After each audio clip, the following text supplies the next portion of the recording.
Hey, what's up, guys? Today I'm going to talk about an anti-inflammatory diet, what it is, and 7 common misconceptions about an anti-inflammatory diet. And can an anti-inflammatory diet help reduce your chronic pain with fibromyalgia arthritis and help you lose weight and get healthier as well? All right, so pay attention and listen up close.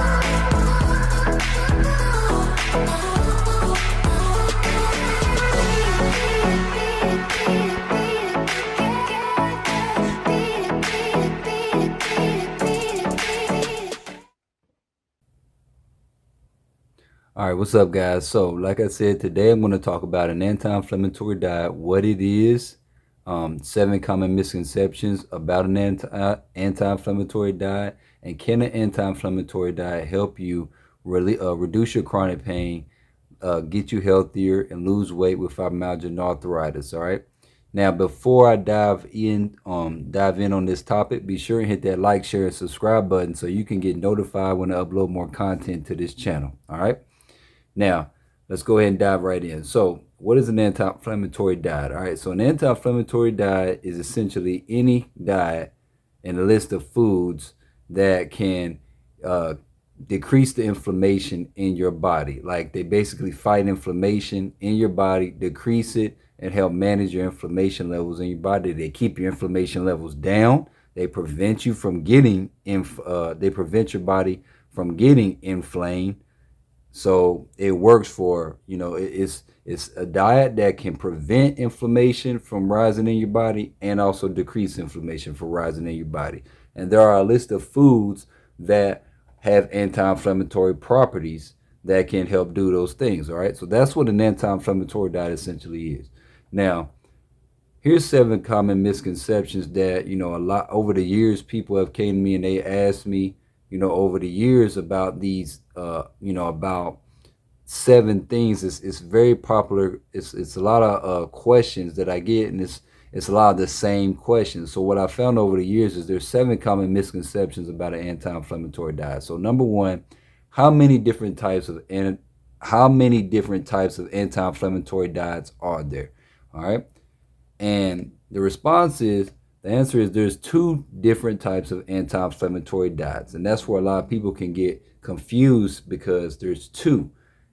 And you have the two anti-inflammatory diets that you have are usually Mediterranean and pescatarian type diets, and they're vegan and plant-based type diets. Okay, both of those diets fall under anti-inflammatory diet category. All right, because they both contribute to decreasing your inflammation and preventing inflammation from raising in your body.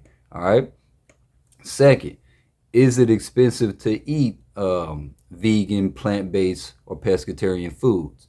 And my answer is not. To be honest with you, it's actually cheaper because the most expensive things out there that you're buying is like your meats, your chicken, your beef, pork and things like that. But when you're eating anti-inflammatory foods, you're actually buying more fresh fruits and vegetables, which are, and you're taking those ingredients of fruits and vegetables, and you're making dishes. You're taking individual fruits and vegetables, and you're putting them together, combine them together to make main dishes, right?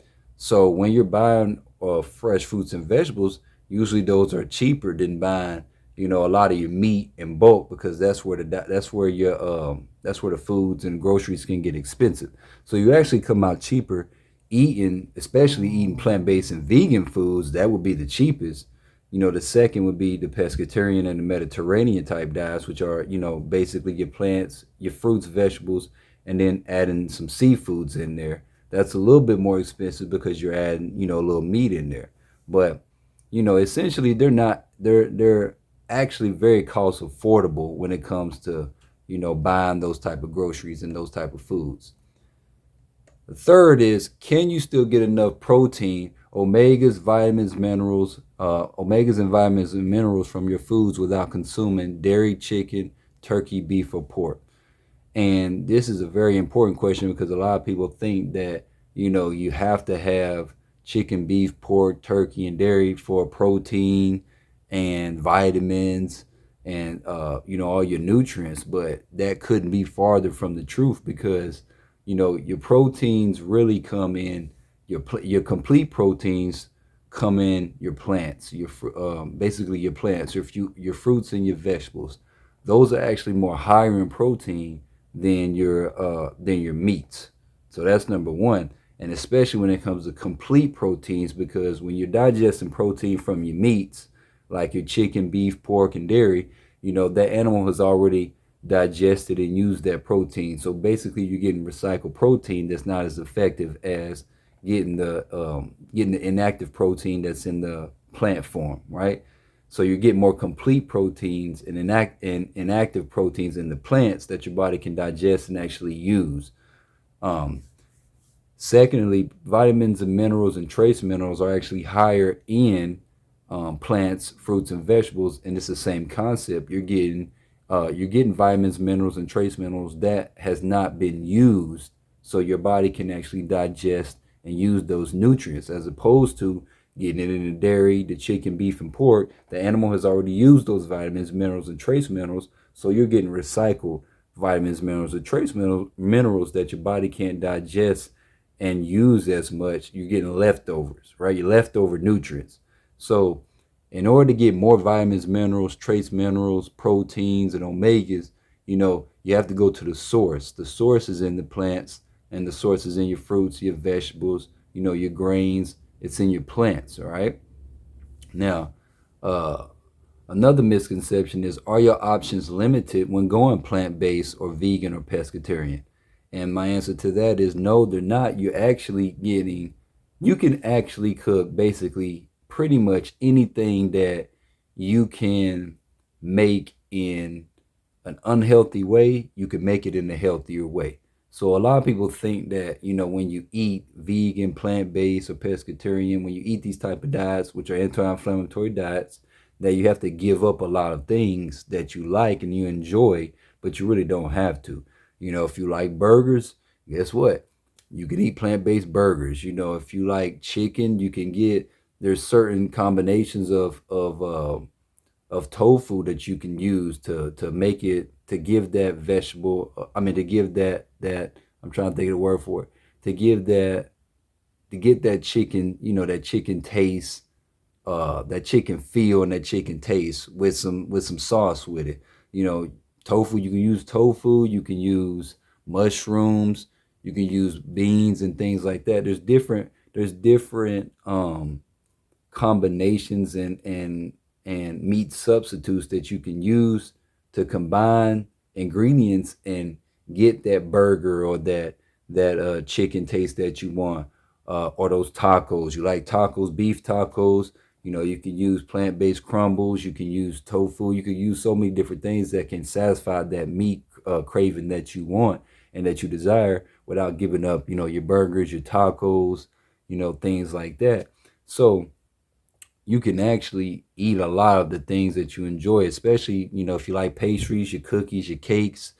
uh, you can still get those, you can still eat those and enjoy those as well in a healthier form. They just have to be plant-based, gluten-free, with no added dairy in it. A lot of those have dairy in it, and it's perceived that they're unhealthy for you, but you can eat those desserts, those pastries, in a healthier form with gluten that's gluten-free and dairy-free and made with plant-based ingredients, and still actually get nutrients from those desserts and pastries that you enjoy, right? So your options aren't really that limited. They're not as limited as you think if you was to eat, plant-based foods and pescatarian foods, right? Nextly, can an anti-inflammatory diet boost your immune and nervous system? So I'll spend a lot of time talking about how an anti-inflammatory diet can decrease your inflammation, and a lot of people just focus on that, especially with fibromyalgia. In the fibromyalgia community, a lot of people focus on Well, fibromyalgia is not, it's not an inflammatory disease, and they just focus on, well, an anti-inflammatory diet can't help me because my issues aren't solely inflammation. It's more circulation, more neurological. And so I always have to tell people, with fibromyalgia, an anti-inflammatory diet actually not only does it decrease inflammation, but it's high in nutrients that you need that will help boost your immune system and your nervous system, so your immune system can get stronger, and you can stop having those neurological issues, and boost your circulation and your nervous system, and that's the primary things that get you healthier with fibromyalgia and arthritis as well. And at the same time, when you have fibromyalgia, you got to be careful because your nervous system is already, damaged as it is and it's weak. But there's also foods that you can eat and beverages that will increase your inflammation in your body and make your pain worse. And that's when you're getting hit with a double dose. So an anti-inflammatory diet takes care of that. It decreases your inflammation, prevents your body from getting inflamed, your muscles and joints from getting inflamed, and it boosts your immune system and your nervous system as well. And I think that's a huge misconception in the fibromyalgia community, that a lot of people aren't putting, two and two together. And that's why I'm here to kind of set the record straight that an anti-inflammatory diet can definitely boost your immune system and your nervous system, which can ultimately help you manage and overcome those painful symptoms that you experience when it comes to having fibromyalgia and arthritis as well. All right. Let's see what we have on here next. And lastly, uh, can you still? Oh, I know this is another good one I get asked a lot. Can you still eat an anti-inflammatory diet if you have food allergies? And there's different type of food allergies. You can have seafood allergies to shellfish. You can have seafood allergies altogether to a variety of seafoods. You can have food allergies when it comes to certain grains, and certain vegetables, and things like that. And my answer is, guys, you can still eat an anti-inflammatory diet regardless of what food allergies you have, because, like I told you from the beginning, it consists of a large amount of, it's two primary diets. It's vegan slash plant-based, and pescatarian or Mediterranean, whatever, depending on where you live, is depending on what they call it. All right, but they're the same. It boils down to two different styles of diets.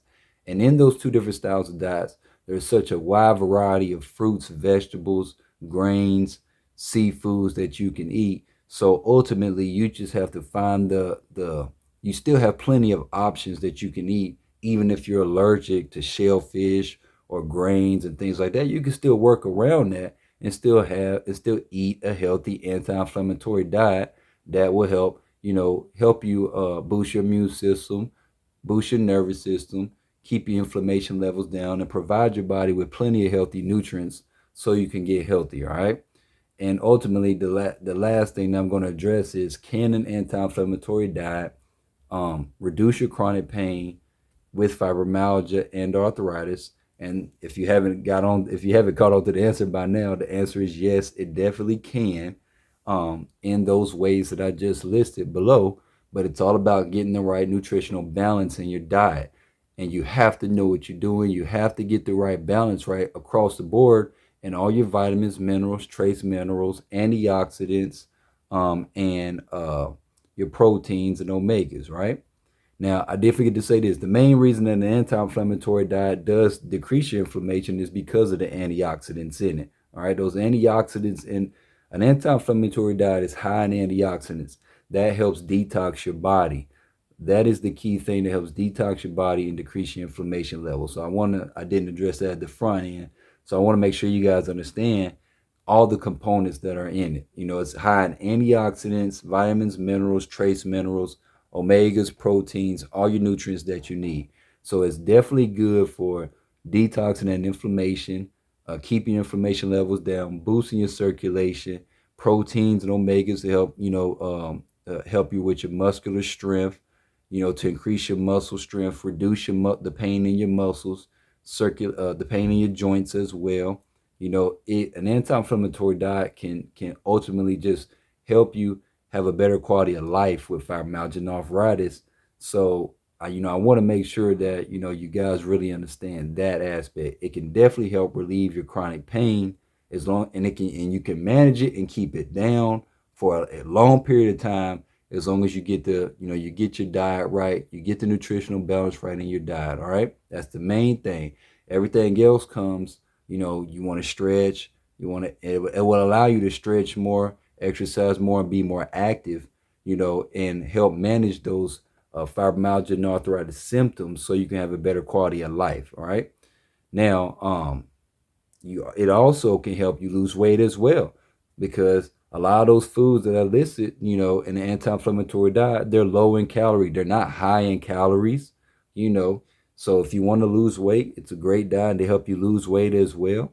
And ultimately, it's a great diet to help you just get healthier and feel better all around and increase your quality of life, which is ultimately, what you guys want, right? So hopefully I broke that down for you where it made sense. Comment below if you got any questions. Hopefully I addressed everything where it made sense to you. All right. If you got any questions, comment below. I'll be sure to respond to the ones that I see. And like I said, hit that like, share, and subscribe button so you can get notified when I upload more content to the channel. And I'll talk to you guys later. Have a great day.